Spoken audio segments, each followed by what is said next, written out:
Tarcísio anuncia a programação como matéria do ensino médio em 2024.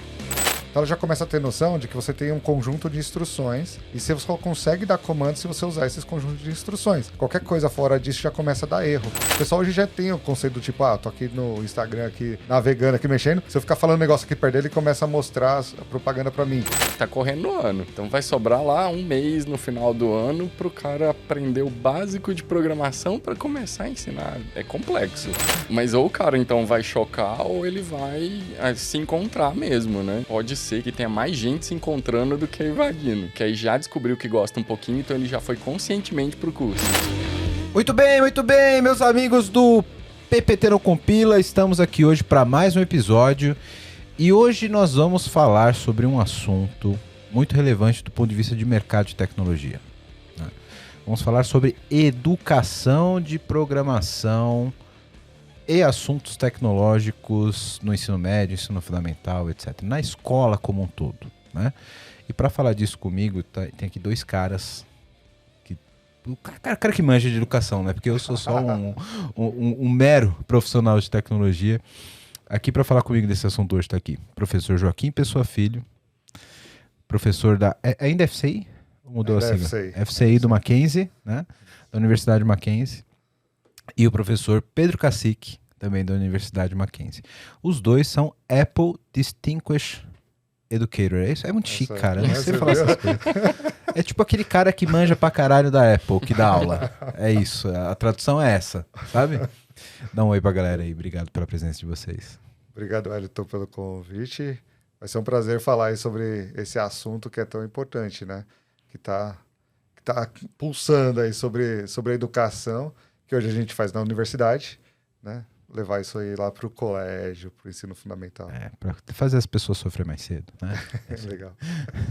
Muito obrigado pelo convite e com certeza é sempre muito bom falar de educação, falar de computação, ainda mais para a galerinha mais nova agora. Vamos ver o que vai virar. Show de bola.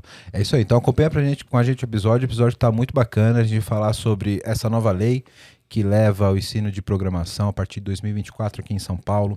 A gente vai falar sobre pedagogia, vamos falar sobre o curso superior de tecnologia, métodos de ensino, vamos falar de mercado, vamos falar sobre bastante coisa interessante, então acompanha com a gente que o episódio está muito bacana. Bora lá? Bora!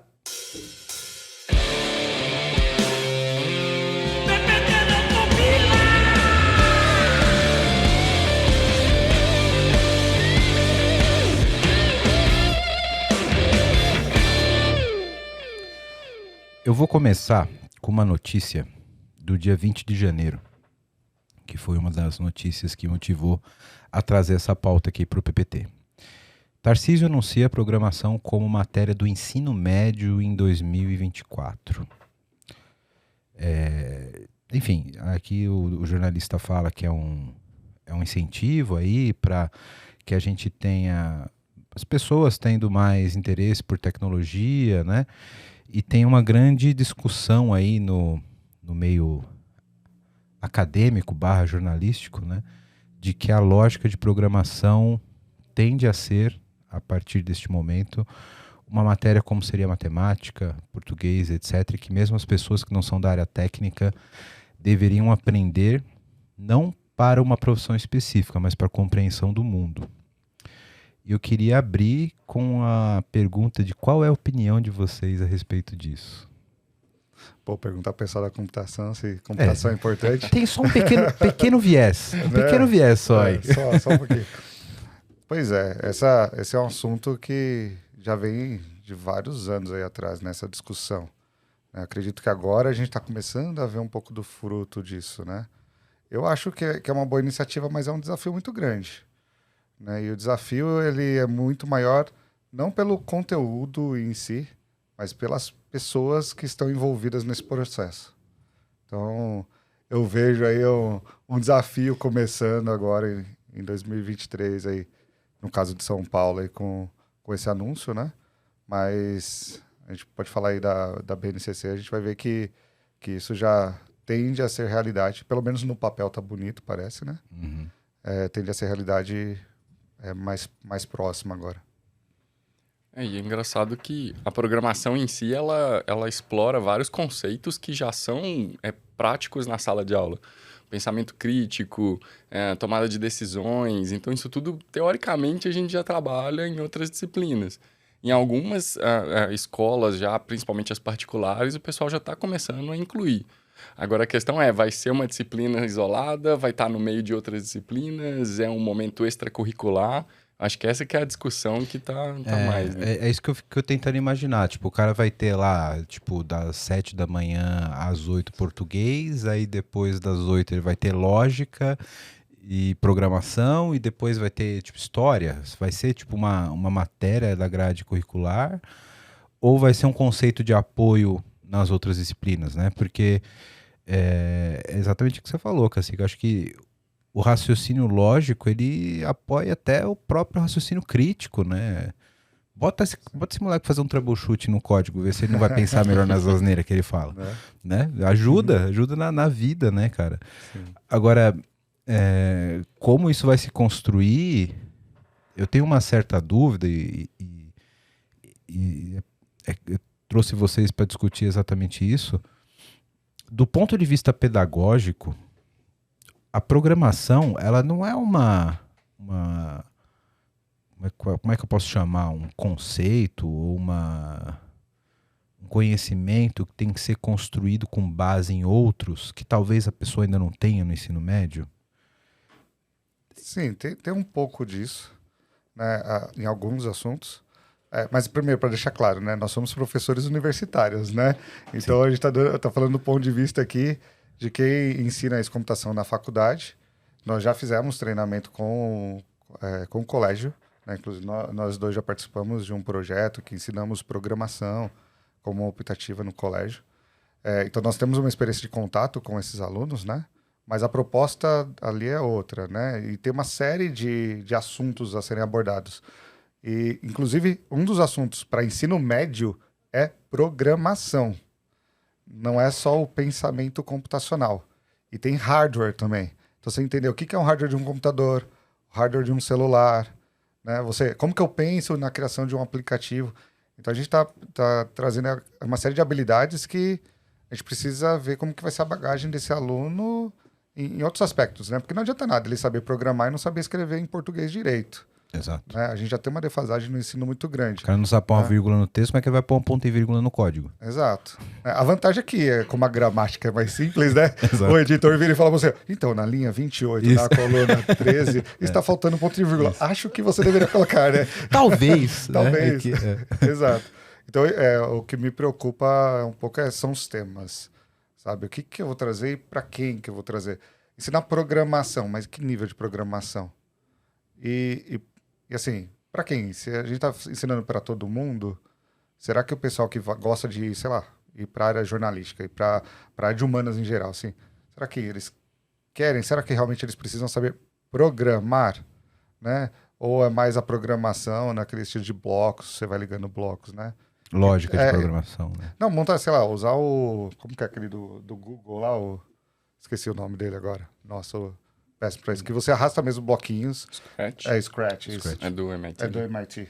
Então, o Scratch, por exemplo, você arrasta o bloquinho, você faz o while, faz o if, você testa e tudo mais. Mas você não está escrevendo. É o conceito da lógica em si, não é o código. É o conceito, né? mas dá para você programar. Inclusive, dá para programar para Arduino. Você consegue programar para Arduino, assim. Lógico que fica aquele visual grande, né? O texto não é texto, né? Fica por imagem, então fica meio grande. Mas dá para você criar estruturas, dá para você criar pequenos algoritmos, dá para você ensinar e tudo mais. Isso já vem acontecendo, principalmente em escolas particulares, né? Mas e nas públicas? Qual que é o acesso do aluno, né? Essa é uma discussão que já acontece há mais tempo, né? Como incluir isso. A maioria das escolas que hoje inclui como pensamento computacional. E aí tem um espaço reservado, que normalmente é o espaço maker, que aí ele tem de tudo um pouco, mas eles trabalham mais a lógica, o pensamento computacional mesmo, estruturado, né? Para o aluno conseguir estruturar seu pensamento, sua ideia, para gerar uma nova solução. E aí eles acabam associando a outras disciplinas. Então a gente vê muito hoje a programação associada à matemática, à física, química, geralmente as exatas, né? Que faz um pouco mais de sentido na hora, mas a gente consegue associar a qualquer outra disciplina. Eu conheço casos de escolas, por exemplo, que trabalham com disciplina de biologia. leva os alunos num passeio e aí depois dá um iPad na mão dele para ele poder programar pouquinho. Não é aquele exemplo clássico de herança de programação orientada a objetos, não é classe animal, aí que tem que bom que cachorro, não. abstração. Não é isso não que eles ensinam, não, que né? bom que Ainda não. bem. Mas o pessoal, eu acho que o que mais tem movido é essa associação das disciplinas. Porque mesmo se a gente tirar a programação, o pensamento lógico da jogada, há muitos anos as escolas estão tentando fazer disciplinas ou trabalhos mais interdisciplinares, né? Então a programação ela entra aí como um conector, talvez, né? Sim. E eu acho que é aí onde está a grande sacada da diferença de quem entende de pedagogia e de quem não entende. Porque eu, vindo para cá, por exemplo, falei, pô, como é que a gente vai abordar esse assunto, sabe? E a cabeça do cientista da computação, eu percebo que, assim, e tem até uma diferença de que pessoas que têm outra formação de computação, eu percebo. Mas quando a gente fala de, pô, eu vou ensinar para esse moleque programação no ensino médio, sabe? Você falar que ele vai ter uma disciplina de programação e vai ter uma disciplina de matemática, para mim é como se ele tivesse uma aula de matemática, uma de cálculo. Cara, é a mesma coisa, sabe? Na minha cabeça, tipo, é como se você tá dando uma disciplina genérica e no outro lugar você tá dando a mesma disciplina especializada em alguma coisa, né? Porque na nossa cabeça de cientista da computação, tipo, programação é matemática, é consequência do raciocínio matemático, né? Eu acho que é um problema do nosso pensamento, que somos da área. Isso eu falo até porque, assim, eu dei aula há muito tempo para os últimos semestres do curso de ciência da computação. Há um belo semestre, a direção virou assim, então, esse semestre você vai dar aula ali pro segundo semestre do curso. Eu falei, pô, legal, diferente, nunca dei aula pro... Divertido. Eu matei o pessoal dentro da sala. Eles lembram com ódio de mim até hoje, de tão difícil que foi a disciplina para eles, porque, para mim, muitas coisas se tornaram fáceis por causa da minha experiência.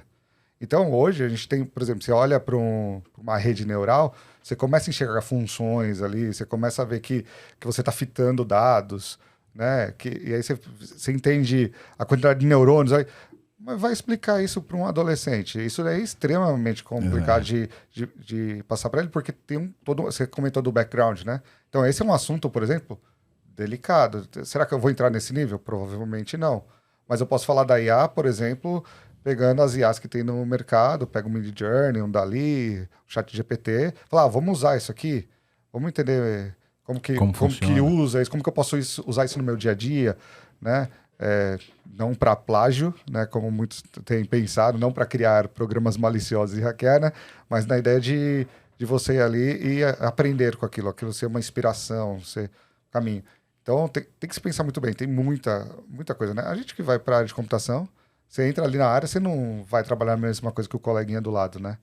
Cada um vai trabalhar para uma coisa na computação bem diferente e a pessoa se especializa naquilo e a sua formação é a mesma. E olha que a gente está falando de pessoal que foi direto para o curso de computação, todo mundo tá com a cabeça que vai ser programador, que vai ser desenvolvedor em alguma esfera, mas quando a gente fala na escola, a gente está falando de gente que vai ser jornalista, que vai ser professor. Pois é. E como que a gente vai mostrar para ele o benefício da programação? Esse é o ponto.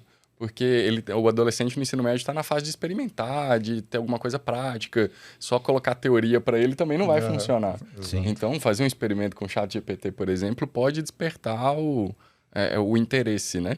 Mas mesmo para o cara que não vai para a computação, como que ele vai extrair alguma coisa boa, né? Eu acho que essa é a discussão que tem que rolar mais por conta da lei, sabe? Sim. E é uma discussão que é um pouco contraditória no momento atual, até, sabe? Eu vou dizer por quê. Eu já vi 2 linhas de discussão na internet. Claro, na internet você tem discussão pra tudo. Só não foi no Twitter. Só não vai pro esgoto da internet, chama Twitter.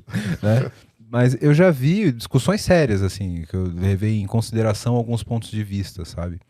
Se o ensino moderno, ele também não deveria ser mais adequado à vida real das pessoas. E aí eu fiquei pensando, porra, será que realmente um cara de 3º ano do ensino médio, são 3 anos aí no ensino médio, né? Não sei, faz tempo que eu terminei. É uma boa pergunta. São, né? Tá, beleza. Será que um adolescente, 3º ano de ensino médio, ele precisa ter cálculo 2? Ele precisa saber o que é uma integral? De fato, se ele vai ser jornalista? Depende muito para a área que ele vai, né? Exato. Ou o cara vai ser, sei lá, artista plástico. Mas hoje a realidade é esse aluno não chega sabendo a matemática básica direito na faculdade. Mas não é o que se propõe a grade. Ah, sim. Né? Na prática, ninguém sabe. Na prática, o cara se forma em ciência da computação não sabe qual é integral ainda, né? A regra da cadeia, ele nunca nem viu na vida. Se forma sem saber também. Se forma sem saber. Na prática, a coisa é outra. Mas, supostamente pela grade, esse cara passou, teve contato com esse conteúdo, né? Aí você chega num outro ponto onde se propõe ter uma carga de ensino de programação que pressupõe que pelo menos o conceito de função matemática ele deveria saber, né? Aí eu não sei, desculpem meus amigos pedagogos, nossos ouvintes pedagogos, se tipo dá para fazer esse tipo de ensino, tipo, eu vou contar um caso pessoal meu inclusive, que eu acho que é interessante falar, que eu já contei algumas vezes aqui no podcast, mas acho que é um exemplo bom do ponto de vista de pedagogia. Mas se dá para o cara, tipo, ter esses dois conhecimentos, tipo, será que ele consegue saber o que é um algoritmo antes de saber o que é uma função, sei lá, como o nome é? Domínio e espelho? Nem lembro mais. Né? Será que essas coisas são compatíveis? Né? Será que ele vai conseguir assimilar esses dois conceitos? E para apimentar a discussão aqui, eu me lembro, cara, eu tenho 39 anos. Na minha primeira série, no ensino fundamental, porra, quantos anos fazem isso? Quando a gente tem a primeira série nos anos fundamental, no 7, 8 anos, né? Por aí, 6, 7 anos, é isso? Na grade, sim. Acho que por aí. 7 anos. 7 anos. Então, estamos falando de 32 anos atrás. Na minha escola pública, tinha aula de informática. E eu me lembro que eu tive contato ali com tinha um teclado, aquele monitor CGA. Acho que já era VGA. Não era só verde, né? Não era só verde. Ele já tinha tipo uma luz de fundo. Quase branco. Quase branco, isso, aquele monitorzão marfim. Com né? aquela proteção, né? O V na frente. Depois todo mundo terminava de usar, botava aquela capinha. Capa de plástico, de lei. Capinha de plástico, porque senão não funcionava. Você sabe que se você deixasse a capa, não funcionava. No outro dia ele não funcionava. Mas tinha um software que era uma tartaruguinha e que você dava comandos. Tem até hoje. Muita gente usa até hoje. Que era PF tantos, pra direita aí o ângulo. E, cara, que eu achei maravilhoso. Acho que ali fudeu a minha vida, porque eu sou isso até hoje. Acho que ali foi o primeiro momento que eu falei, cara, eu consigo dar comandos ali. E aí tinha tarefinha simples, do tipo, escreva aqui os comandos que você dá pra tartaruguinha pra fazer um quadrado. Sim. E, cara, isso 32 anos atrás. E a gente tá voltando, esse assunto agora vai ser pro ensino médio, sabe? Aí a questão que fica na minha cabeça é, será que a gente não deveria dar esses conceitos? Porque, cara, PF e tanto, para direita, tanto, querendo ou não, é um algoritmo. A gente tá falando de programação estruturada, mas né? Será que não deveria vir antes, inclusive? Tipo, porque aí não depende tanto do conceito matemático, da programação em si, da lógica booleana, etc. Mas o conceito de algoritmo já nasce ali na cabeça do moleque, e aí ele vai ser fadado a ser desenvolvedor o resto da vida. Dentro dessa tua experiência, eu tive uma experiência antes de entrar na faculdade que foi fazer um curso de computação. E lá eu vi orientação a objetos, criei classe, sem saber o que era orientação a objetos, sem ter o conceito. Então eu escrevia lá, class, eu escrevia essas coisas, funcionava. Eu tinha receita de bolo para fazer. Você sabe que muito deve hoje no trabalho. Ainda é assim, né? Mas por que eu coloco isso? Não, é porque senão não funciona. Senão não builda. senão não builda. Se não tiver essa palavra antes, não builda. Exato. E aí quando eu entrei na faculdade, que eu comecei a ter aula teórica e tal, o professor começou a explicar o que era. Eu falei, então aquilo que eu fazia era por causa disso. Aí para mim fez muito sentido. Então eu vejo muito na cabeça desse pessoal, às vezes você ensinando alguns conceitos sem dar nomes complicados, mas eles tendo contato. Por exemplo, você pode ensinar algoritmo sem falar que é algoritmo. Você famoso receitinha de bolo. Exato, é receita de bolo, né? Ou do pão, né? A gente brinca lá, tu constrói um sanduíche aí, né? E aí você executa a receita lá, né? De uma forma tosca para zoar, né? Para ensinar, ter uma atividade desse tipo. Tá, você ensina aquilo ali. Aí a pessoa às vezes não vai associar, mas ela já começa assim, eu tenho que ser mais específica nos comandos que eu tô dando. Mas na próxima vez que ela vai escrever, ela fala assim, tá, o que eu posso escrever aqui? O que você vai interpretar se eu ler aqui? Então ela já começa a ter noção de que você tem um conjunto de instruções E você só consegue dar comando se você usar esses conjuntos de instruções. Qualquer coisa fora disso já começa a dar erro. Então você já começa a mostrar mais ou menos como que o computador funciona, como que é programar e tudo mais, né? E aí lá na frente, você ensina os nomes complicados para quem quer aprender os nomes complicados. Tá? Eu vejo isso como um caminho. Né? Eu vejo isso funcionando de uma forma legal. Eu já vi isso sendo aplicado, né? Eu acho interessante. Eu vejo, por exemplo, escolas particulares hoje, muitas já usam sistemas como o da Tartaruguinha, né? No iPad você tem o Playgrounds, que também tem... E aí é 3D, você vê o bichinho em 3D, você pode trocar o bichinho. A premissa é a mesma, a cara é que tá diferente. Tá mais moderna. Né? Exato, né? Fica mais lúdico. Não é só mais um pixel verde. Né? Pois é. E aí, beleza, o pessoal tá resolvendo o problema. Então você tá ensinando como pensar no lugar do computador. Então, forma estruturada, forma né? Estruturada. Depende muito de até onde você quer chegar também com a criança, né? Porque ensinar os conceitos básicos, mesmo que não tenha os nomes corretos que vão chegar lá, você pode falar para ele que função é um bloco de instruções, por exemplo. Não precisa entrar nos detalhes matemáticos, né? Mas ele consegue começar a aprender o reaproveitamento de instruções, por exemplo. Então ele aprende que ele pode fazer uma coisa uma vez e depois reutilizar. Então tá além do que a gente quer na teoria computacional. A gente quer mostrar para ele o que ele pode fazer. E aí tem muita criança que daí vira cientista da computação e tem gente que só usa aquele pensamento estruturado para outras coisas na vida, né? Sim. E essa é a premissa por trás das leis, né? É colocar essa estrutura. Sim. Eu já conheci muita gente, cara, que não era de computação, mas pensava como um programador, sabe? E aí, claro, eu já falei isso pra, tipo, assim, objetivamente, já falei isso para umas 3 pessoas na minha vida. Eu lembro exatamente das 3 pessoas que falaram, cara, você tem um raciocínio lógico que você poderia ser um programador. Porque você vê pela forma que a pessoa pensa, sabe? Ela tem uma maneira estruturada, procedural e organizada de até formatar as ideias, sabe? E eu acho que isso ajuda em todas as áreas. Não eram pessoas de computação, sabe? Mas elas tinham mais facilidade de comunicação, tinham mais facilidade de expressar e organizar as suas atividades, etc. Justamente por essa forma mais analítica de pensar, né? E eu falei para vocês que eu ia trazer uma experiência pessoal para a gente comentar. Eu já comentei algumas vezes em alguns outros episódios do podcast, mas eu tive muita dificuldade com matemática no ensino médio. Muita dificuldade.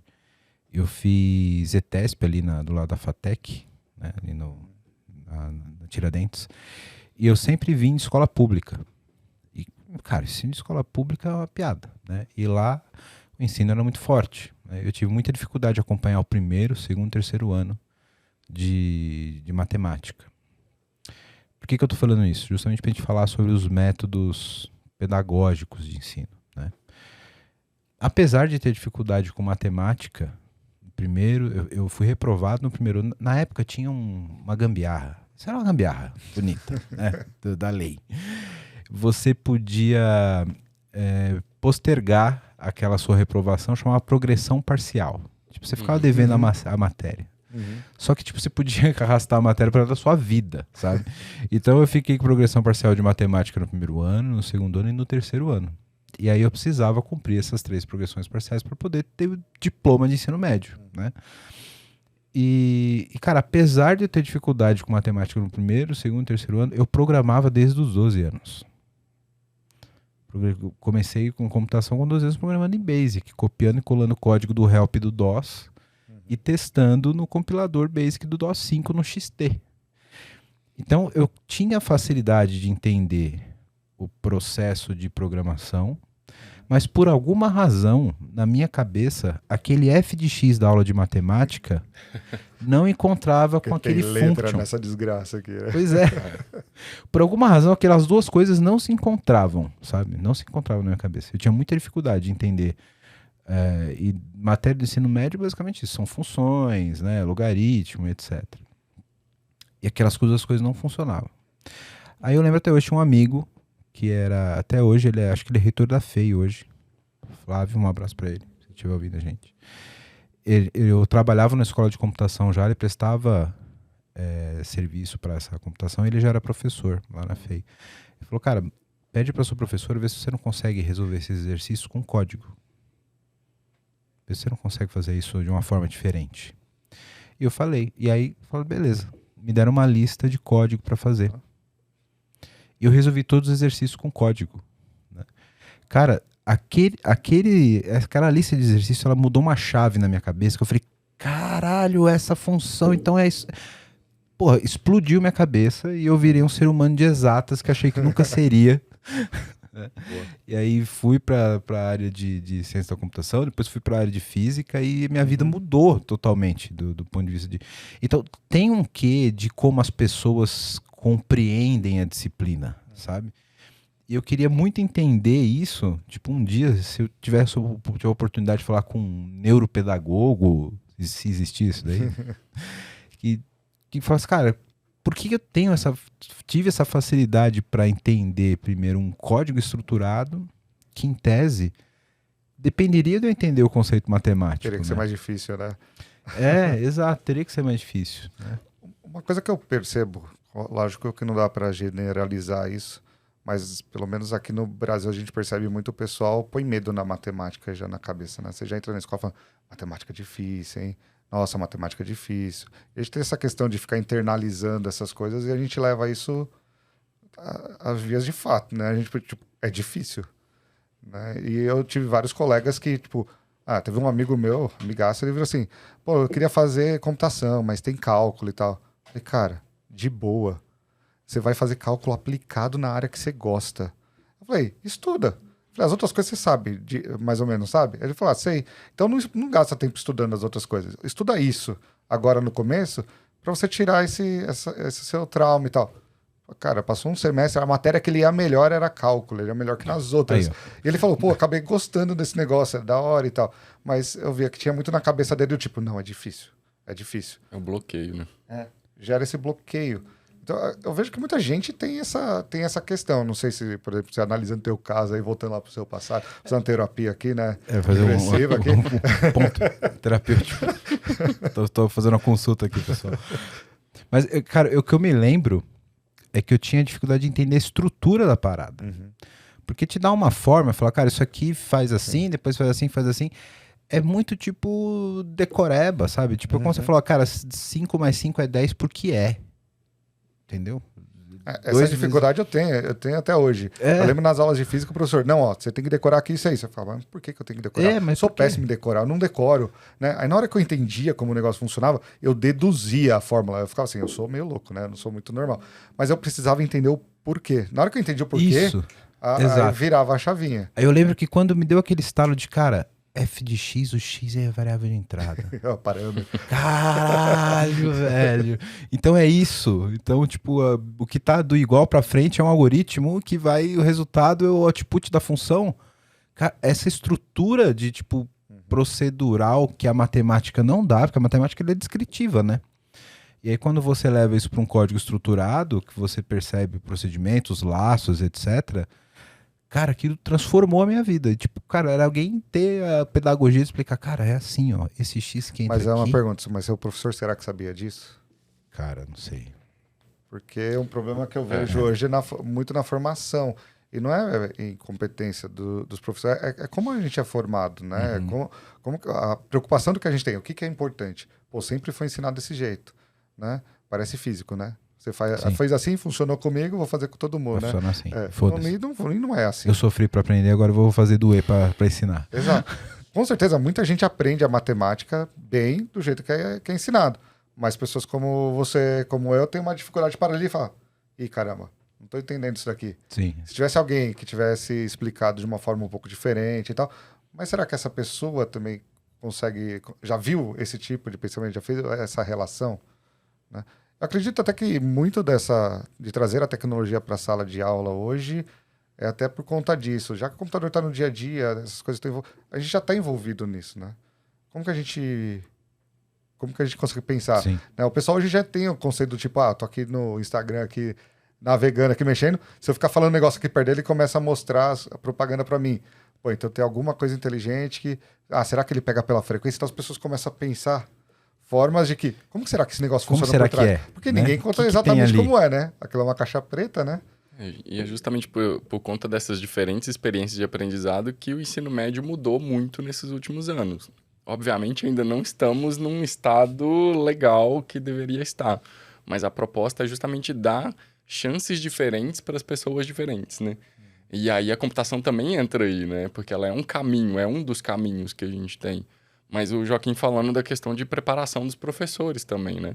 Porque como que vai ser? Vai chegar numa escola pública, por exemplo, e falar, beleza, tem que ter computação aqui a partir do ano que vem. Pega um professor que já existe aí, ele vai dar lá aula de programação. Não é assim, como é que eu tenho que ter uma formação, e não só de computação, mas de como ensinar a computação. Sim, pedagógico, né, cara? Porque senão chega o Joaquim lá, vai mandar Java para as crianças de Né? 12 anos. Tadinha. Mas vamos se dar bem na vida. Você dá... Coda aí um Spring Boot aí, Né? não é programação?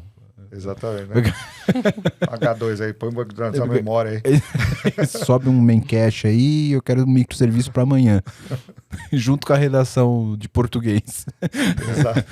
E o pior é que eles pegam, geralmente, o professor de matemática, né? Que acha que a matemática é o mais próximo da programação. Então, o professor de matemática tem que saber programar. Tem que saber programar, se vira. Será que o professor quer aprender? Exato. Isso. Acho que uma das grandes barreiras é essa, o interesse por parte dos professores, sabe? Na minha família é família de professores, tá? Minhas irmãs são professoras. Aí eu não queria ser professor, porque eu odiava ser professor, mas era a praga da minha mãe, né? Eu virei professor também, né? As professores de escola pública, né? Eu vim de escola pública também. Eu tive muitos professores, eu tive professores excelentes, mas eu tinha professor que ia lá realmente ganhar o salário dele e acabou, né? E aí, como que você consegue trabalhar com um professor desse?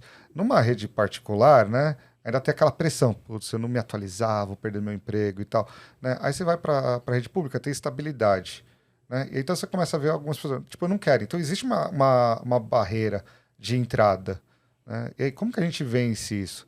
Porque também, para quem está ali trabalhando, eu me colocando no lugar do professor ali, pô, tá me dando mais trabalho.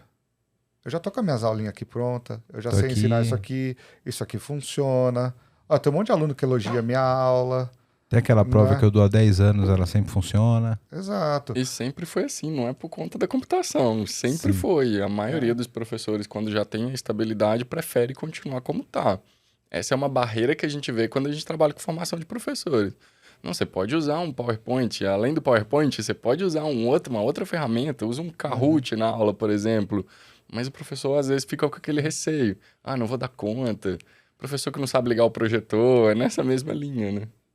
E assim, nós temos essa barreira, né? Tipo, e ainda você vai ficando mais velho, assim, você fica assim, dá uma preguiça, sabe? Você fala assim, meu, é mais trabalho, será que vale a pena? É que nós é meio doido, né? Então a gente fala assim, vamos dar a cara pra vamos botar aqui um Kotlin para essas crianças verem. Exato, vamos ver o que acontece. Ih, deu ruim. Beleza, a próxima turma vai dar certo. A próxima a gente muda. A próxima a gente muda. Então, assim, essa barreira, ela é muito forte e ela tem questão cultural no meio. Então, eu vejo que a gente consegue vencer essa barreira. Consegue, mas leva tempo. Sabe? É um negócio que tem que ser estruturado agora. E é o que me preocupa é que a lei lá de outubro de 2022, ela vai falar que os municípios e estados têm 1 ano para começar a implantar essas coisas.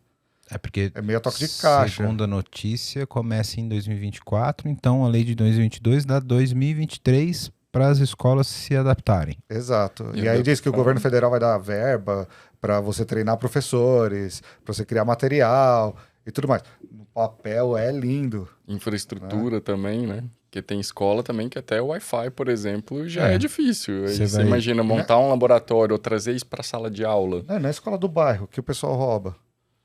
Aí o pessoal entra lá e leva tudo. Tem escola que o pessoal põe as máquinas tudo numa sala de aula e tranca a porta. Tem uma sala de aula sem janela. Sabe? Aí tranca a porta, tem uma porta de aço ainda em cima, coloca uma grade, uns cadeados e tranca aquilo cofre, ali. Né? Exato. E aí você tem máquinas lá paradas por anos e às vezes não é só porque, não tem quem trabalhe e tal. Tem a questão da segurança. Se roubar, quem que responde? Pô, o diretor vai responder da escola, a coordenação vai responder. A coordenação vai assim, melhor essa aqui ficar trancada ali naquela sala e eu não responder por isso, não ter dor de cabeça, né? Então a gente tem uma série de problemas sociais para serem resolvidos. O Brasil é muito grande e muito diferente, né? Então, ao mesmo tempo que a gente pensa numa escola, mesmo pública, mas um bairro bom, né? Uma escola com uma infraestrutura razoável, etc., num bairro de classe média, né? Que os alunos já têm contato com a internet no celular, já têm computador em casa e tal. Você pensa, pô, pode ser uma evolução boa, né? Mas a gente vive no mesmo Brasil em que a gente tem escolas em comunidade que as crianças não tinham como ter aula na pandemia, né? Por falta de conectividade, por falta de equipamento, etc. E que ainda tem uma barreira de inclusão digital, sabe? Tem crianças aí no ensino médio que têm dificuldade de ter acesso à internet, de poder ter um perfil na rede social, etc. Como é que você leva a programação para uma realidade dessa, né? Para uma escola dessa? Sim. Que não tem condições de fazer um processo de inclusão digital ainda adequado, né? E a lei é a mesma, né? Em tese, a grade de ensino dessa escola de um bairro, da escola particular de um bairro rico, da escola pública de um bairro de classe média e da escola pobre de uma comunidade, em tese, a grade é a mesma, né? Como é que equaliza essa porra? É o se vira nos 30, né? Se vira, faz o que tem, né? Eu, como professor, sou super a favor de colocar isso no ensino médio. Até antes, eu acho que vale a pena. Eu acho que tem muito a ganhar. Agora, o problema é 1 ano para você mexer com infraestrutura, abrir licitação para comprar material, e licitação no nosso país demora muito mais que 1 ano, né? E formar professor, criar o plano para formar o professor. A gente trabalha muito com planejamento, né? Então, criar plano para que outra pessoa possa executar.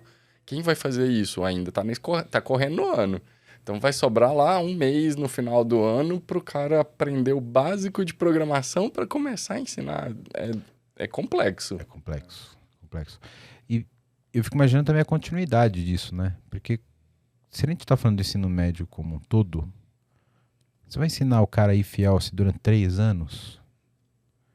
E a BNCC, ela fala do ensino infantil, Fundamental 1, Fundamental 2 e médio.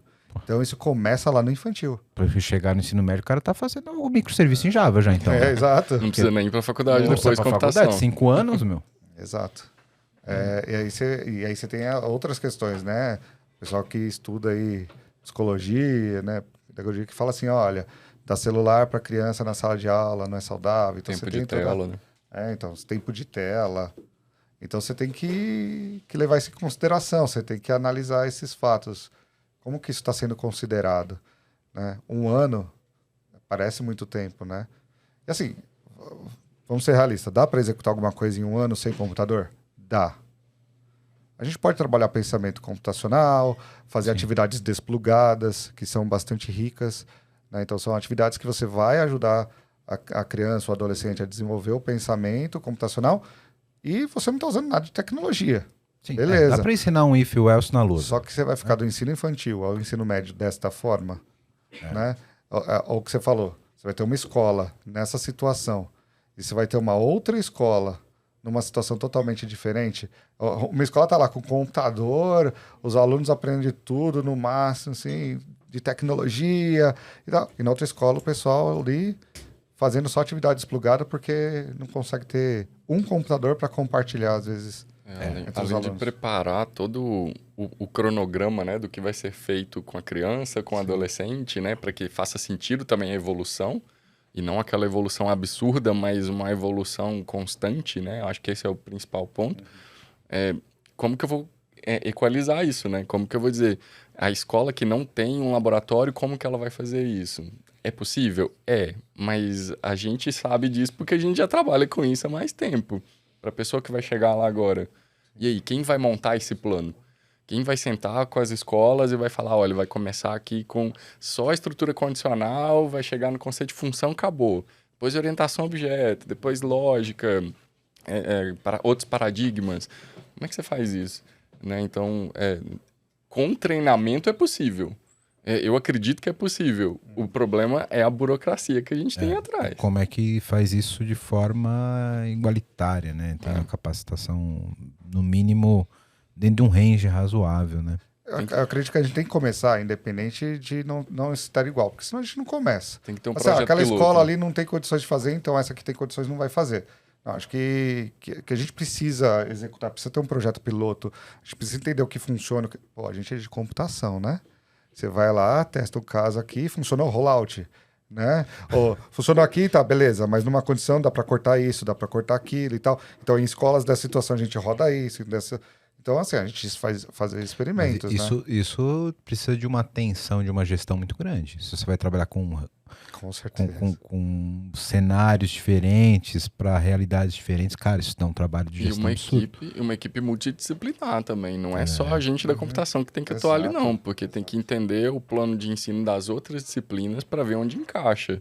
Então, estou ensinando computação aqui, mas olha, ele encaixa com esse conteúdo da matemática, ele encaixa com esse conteúdo da ciência, para conseguir fazer valer a pena. Porque senão vai ser uma disciplina isolada e não é isso que a gente quer. A gente quer que eles percebam a validade da computação nas outras disciplinas. Né? Sim. E tem o linguajar, né?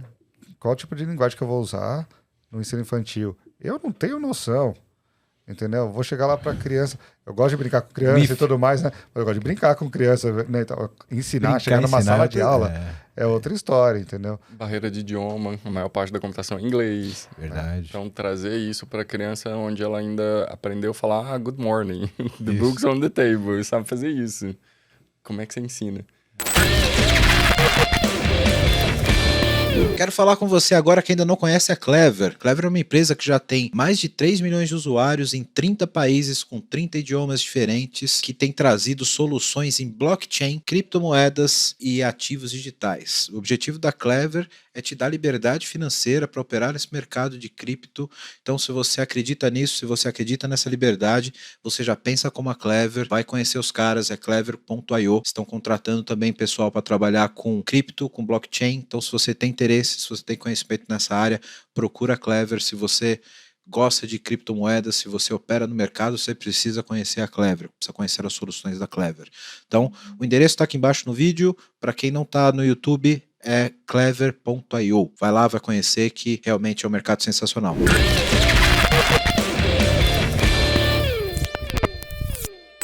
Eu queria trazer agora a discussão um pouco mais para a realidade de vocês. Para a gente falar um pouco de mercado e o impacto que isso pode ter no ensino superior. Né?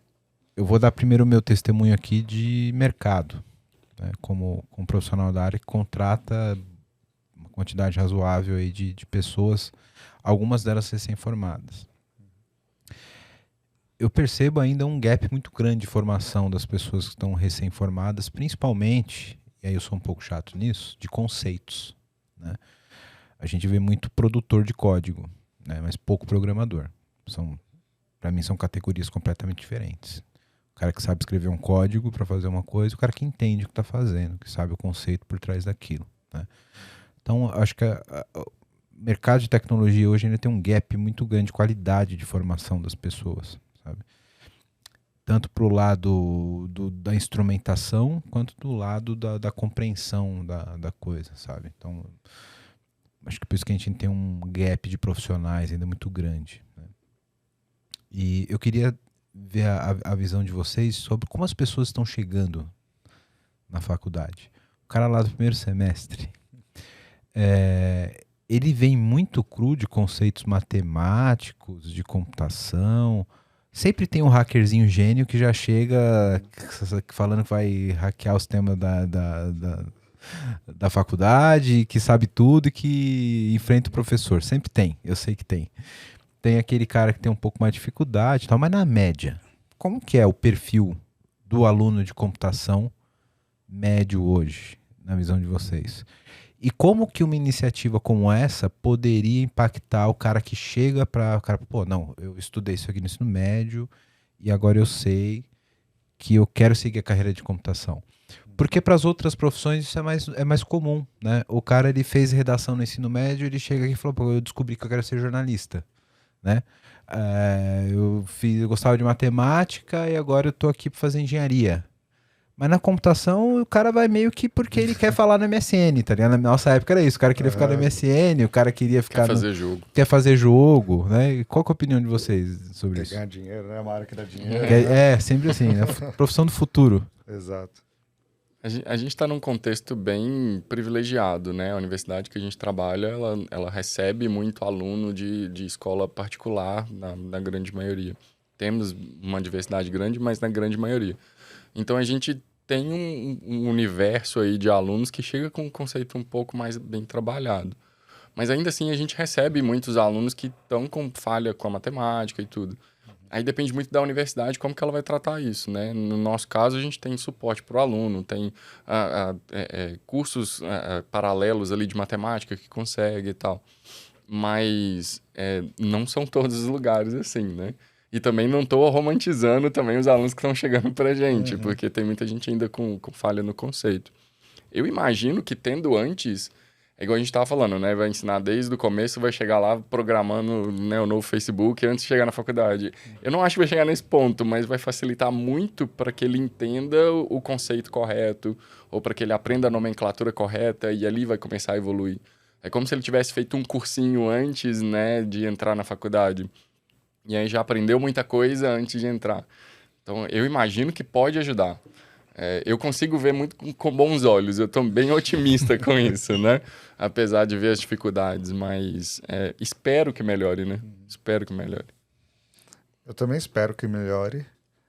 Não que esteja extremamente ruim, também não dá para falar isso, né? O Cacique falou, né? Nós estamos numa situação, num contexto um pouco diferente. Embora a nossa universidade também tenha muitos alunos bolsistas que vêm de escola pública, mas eu não percebo que a diferença de escola pública e particular é tão gritante assim. Até porque o cara bolsista que conseguiu na Universidade Mackenzie, ele é um cara diferenciado que conseguiu por um processo seletivo extremamente concorrido, né? E normalmente é uma pessoa que se esforça pra caramba, Sim. sabe? Dá muito valor pelo que tem, pelo que conseguiu. Então, às vezes ela não entende aquele conceito, mas ela tá estudando mais em casa, mais do que o outro que chegou mais bem preparado e tudo mais, né? Inclusive... a gente é meio que uma história dessa, né? Fui bolsista. Eu também fui Lá- bolsista do ProUni e fui aluno desse cara. Entrega a idade não, pô. Sacanagem. Senão eu vou falar que você não gosta de Java. Que nem eu. Droga, me descobriram. Então, mas assim, você percebe alguns gaps, mas é muito espalhado. Eu tenho dificuldade de te falar assim, não, o pessoal tem muita dificuldade nisso aqui. Porque se fala matemática, beleza. Como a gente é uma faculdade de exatas, a gente, junto com a nossa faculdade, se juntou o curso de matemática, né? A Verinha lá faz um trabalho excelente, sabe, de trabalhar com esses alunos no começo para ajudar na matemática. Mas tem muitos que fazem uma redação horrível. Sabe, tipo, eu não sou, sabe, não escrevo redação perfeita e tal, tenho várias trocas e tal. Mas, meu...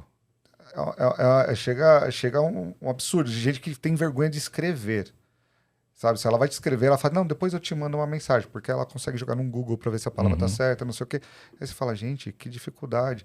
E às vezes, alunos que passaram por excelentes escolas, tá? No projeto que a gente trabalha, a gente tem um aluno lá, por exemplo, que tinha muita dificuldade de escrever e fala assim, meu, o cara programa mal bem, ele fala muito bem, fala mais de idioma, só que na escrita dele era terrível. Então, existem gaps em várias áreas, né? Às vezes a pessoa destaca muito em outra. Então, é difícil eu falar assim, um específico. O meu receio do colégio, do ensino fundamental, né? 1 e 2, o ensino médio, está ensinando computação, é que você não pare um bebê, né, pegando 9 grávidas em um mês. Sim. Né? Ou seja, o tempo é o A mesmo. velha regra que o programador usa para discutir com o gerente de projeto. Exato, né? Não adianta colocar mais gente no projeto, não vai. Não é assim que funciona.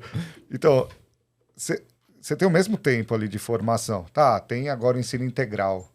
Tá, mas você inclui uma série de outros assuntos ali no meio. Se a gente olhar para a BNCC, tem um monte de outros assuntos que foram incluídos lá. Meu medo é as lacunas em outras áreas. Né? Aí você fala, tá bom, mas o pessoal que gosta de computação vai focar nessas disciplinas de computação, vai fazer as obrigatórias de outra área e vai fazer uma faculdade de computação. Tá, mas como que ele vai chegar com conhecimento de cultura, sabe, porque isso é interessante, igual você falou, gostei de física, foi lá para radioastronomia e tal. Pô, mas você fez computação. Embora seja exatas, tem uma distância muito grande, né? Mas isso é rico para a computação, para os seus colegas que estão lá dentro, né? Você conhecer de outra área, você gostar de outras coisas. Cara, computação não vive só de computação. A computação tem que ser aplicada a alguma coisa. Exato. Né? E se você não tem um conhecimento, o próprio interesse, até para ciência, não faz o menor sentido, né? Exato. Porque a computação, ela precisa... É muito louco esse negócio da computação, porque ela depende de outras áreas para que ela seja aplicada, né? A matemática é um pouco disso também, né? E se você não tem esse outro interesse, a própria cultura e o enriquecimento para poder fazer essa correlação, você vira um profissional meio oco no final, né? Porque, porra, beleza, eu sei programar, sou um bom programador, tenho uma boa formação, mas eu não me interesso por nenhuma área de negócio para poder me especializar, procurar, né? Então acho que o ensino médio ele tem esse papel de despertar o interesse social do que a pessoa gosta, né? Ainda mais agora, no novo ensino médio, que ele tem as trilhas que ele pode escolher, né? Então, a questão é, ele tem já a cabeça para escolher a trilha que vai favorecer no que ele vai. Porque... Tem a maturidade para isso. E se ele errar a trilha? Exato. E ele pensa também, não, eu vou para computação, então vou fazer tudo que é matemática e física. Aí não faz nada dessa parte social, cultural, e acaba chegando um cara que tem uma deficiência de comunicação, por exemplo. Exato. Né? Mas isso a gente sempre viveu, né? Eu fiz universidade federal e entrei na engenharia elétrica sem saber nada de engenharia. Gostava de matemática, fui para engenharia. Mas eu tive vários colegas que fizeram curso técnico antes, junto com o ensino médio, por exemplo. Os caras na eletrônica mandavam bem, fazia tudo e eu lá, assim, né? A diferença é que agora a gente vai colocar isso obrigatório no ensino médio. Então, a gente vai tentar nivelar um pouco mais essa parte de computação para tentar diminuir esse gap, né? Que é, na minha época, o que os ensinos técnicos faziam. Sim, é verdade, verdade. Bom, você que tá vendo esse podcast da hora, tá vendo um monte de problema aqui que a gente tá colocando, né? E quer uma ajuda aí na sua empresa, faz o seguinte, entra no site aqui da VMBears, que a gente pode te ajudar. vmbears.io. Nós somos uma empresa relacionada à arquitetura de soluções, a modernizações de aplicações, também atuamos na frente de DevOps, para ajudar vocês a serem extremamente ágeis. Então, dá uma olhada no nosso site, que vai estar aqui embaixo, vmbears.io. E lá você vai poder ver um pouquinho da nossa história, dos nossos profissionais. E aproveitando, se você for um profissional da área de tecnologia que está afim de trabalhar numa empresa legal, um monte de colega, gente boa e tecnologia de ponta, manda um e-mail para peoplecare@vmbears.io. Aí já. Agora eu quero meu show, velho.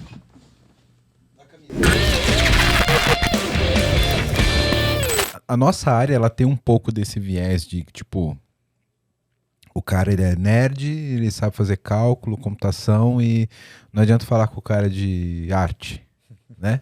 A gente tem já um pouco desse viés, né? De aquele cara que você deixa ele programando no quarto escuro e passa o prato de comida por baixo da porta. Eu percebo que o mercado já não vê assim. O mercado já inclusive valoriza pessoas que têm multitrilhas, que conseguem ter um viés de gestão, um viés de comunicação, um viés de negócio, né? O negócio valoriza cada vez mais o mercado de tecnologia que consiga viabilizar negócio e falar de negócio, né? E um ponto que eu queria perguntar para vocês, que eu não sei se está assim ainda, mas na minha época de universitário era assim.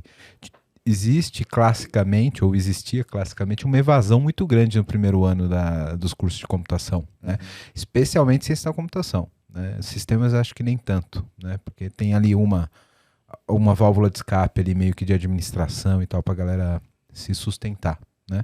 Mas ciência da computação é tipo, começa 3 turmas e termina 4 alunos. Pelo menos na minha época era assim.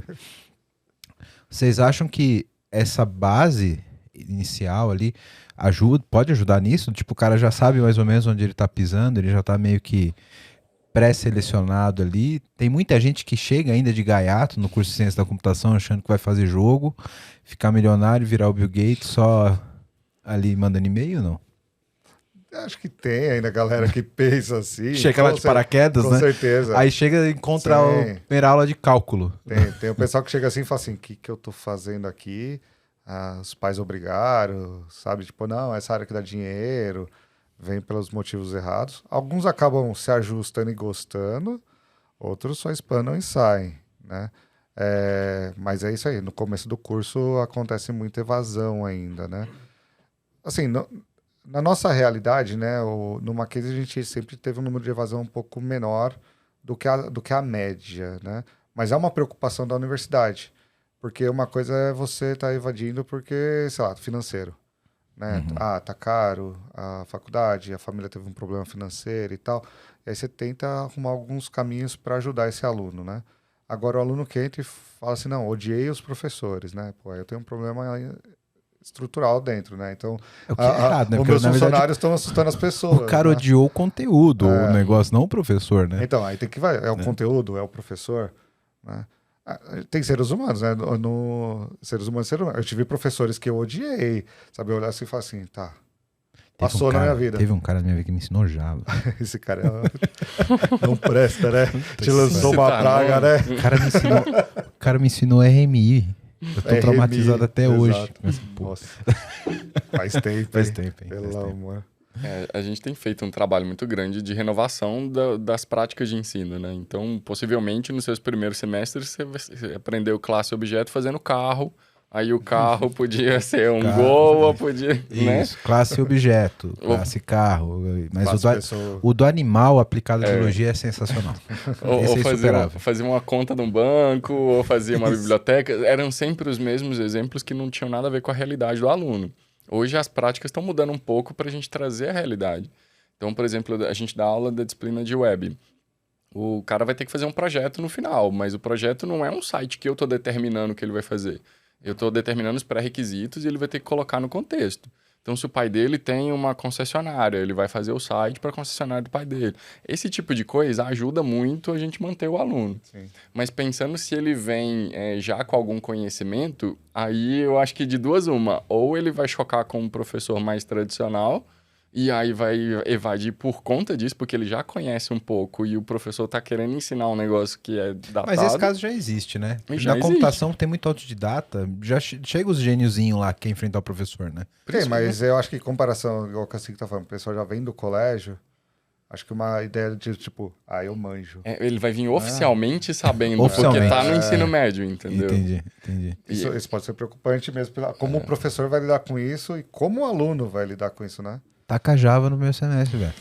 Manda Java com... Mostra então, você não sabe nada, Ué, né? aí, ó, Tipo, você- joga um RMI no... Sai da... Pra te tranquilizar, hoje é mais Python, um pouco mais alto Graças a nível. Deus.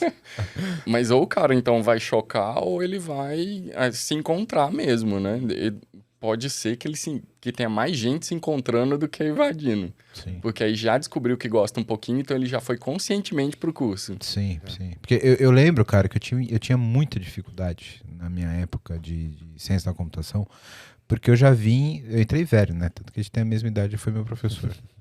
Eu já entrei velho porque eu tinha feito na época não chamava sistema de informação, era análise de sistemas, no técnico, né? Não tinha processamento de dados também.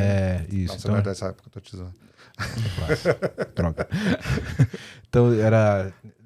Cara, eu não lembro se não era processamento de dados. Era análise de sistemas. Análise de sistemas. Análise de sistemas. Era Análise de tecnólogo, desenvolvimento. que era 2 anos. Ainda né? existe o curso. Ainda existe? Era técnico, fiz na Federal ali do Canindé. Depois eu fui para ciência da computação, porque a análise de sistemas eu descobri que era basicamente administração, né? Com Visual Basic e Delphi na época. Nossa, E... pô, legal. Mas eu tinha já uma noção, né? Eu já estava no mercado, já trabalhava e tal.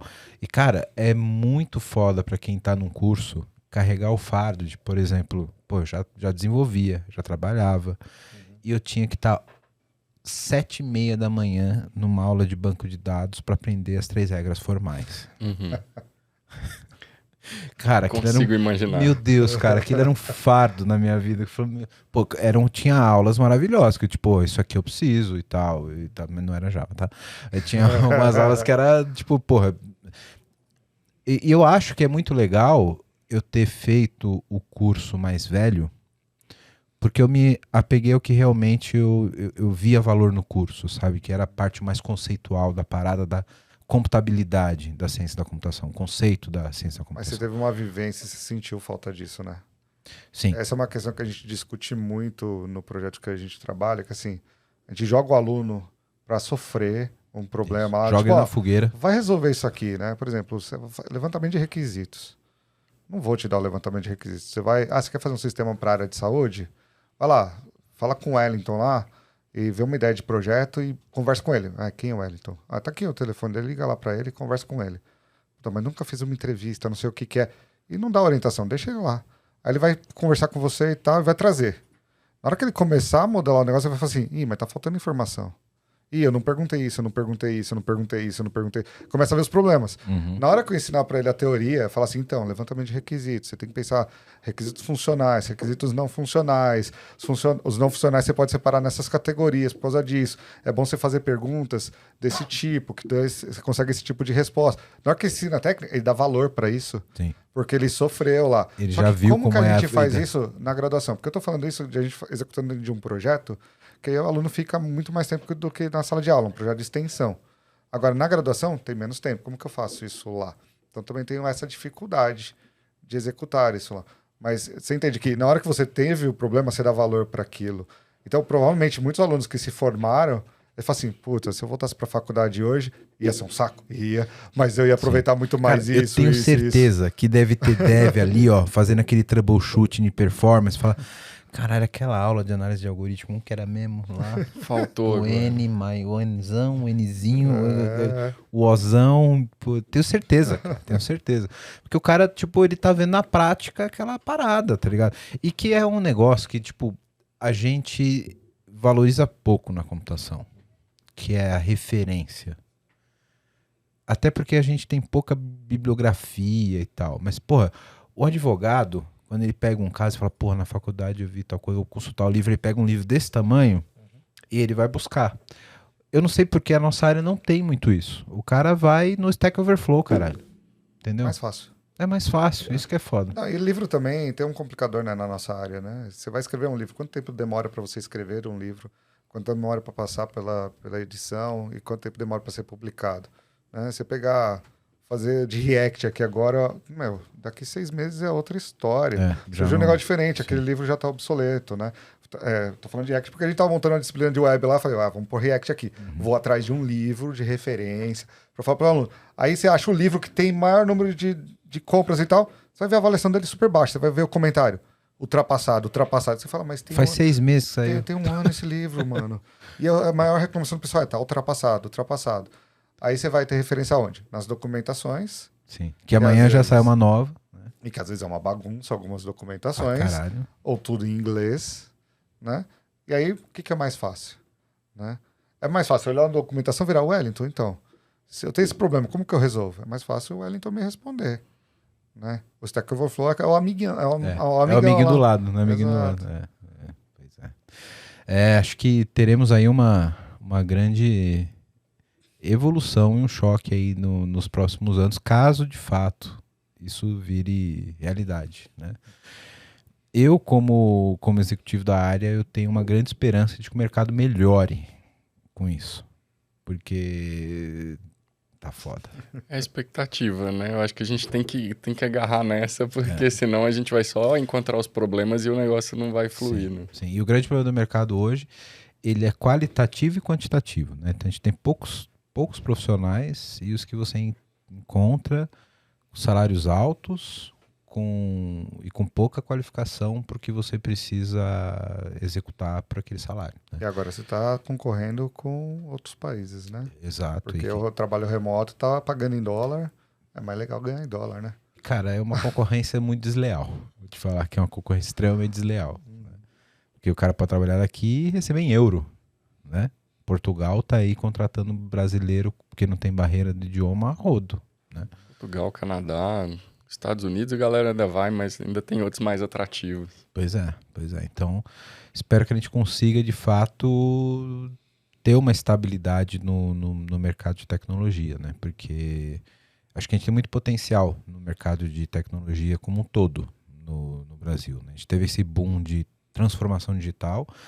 As empresas, elas acordaram para a necessidade de terem profissionais de tecnologia que digitalizem seus negócios, mas não conseguem viabilizar por falta de profissional, cara.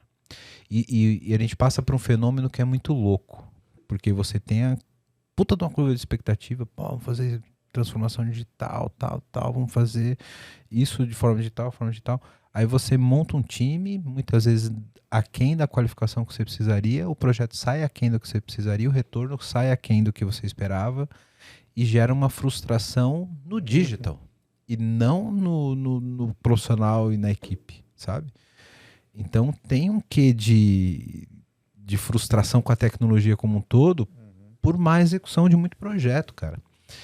E são potenciais que a gente vê em cada esquina, sabe? Em muitos projetos que poderiam ser muito bem executados, cases que poderiam ser muito bons, mas por falta de qualificação de profissionais a gente não consegue fazer isso muito bem ainda no Brasil. Espero que isso melhore, né? E nos últimos anos acrescentou a urgência, né? Então, Exato. por conta da pandemia, eu preciso disso pra ontem. E aí, Exato. pega qualquer um e faz. Aí cai no ciclo, né? Exatamente, né? É um outro assunto para discussão, né? E aí você tem as demissões em massa de grandes empresas de tecnologia, né? Aí você fala, não, mas tá faltando profissional, tá mandando embora. Aí a gente percebe que qualificação Exatamente. é o ponto, né? Exato, que aí você entra no qualitativo, né? Então, às vezes você pega um cara que faz o trabalho de 3, sabe? Bem qualificado. E esses caras não estão entrando no layoff, né? Mas nesse grande boom que tinha dinheiro a rodo, venture capital caindo do teto, precisava de gente, você ia contratando.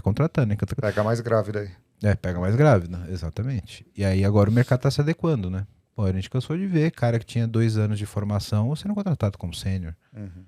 Isso é insustentável, né? Não, e não tô nem dizendo que o pessoal que foi mandado embora não tem competência, mas é por conta disso. Isso. Porque aí você começa a contratar além, porque você não tem, no todo, na média, você não tem uma qualificação legal. Isso. E aí no final você fala assim, tá, agora eu preciso enxugar aqui, Exato. porque contratei demais. Aí você acaba mandando muita gente Exato. boa embora. Exato, e Joga- acaba entrando no meio, né?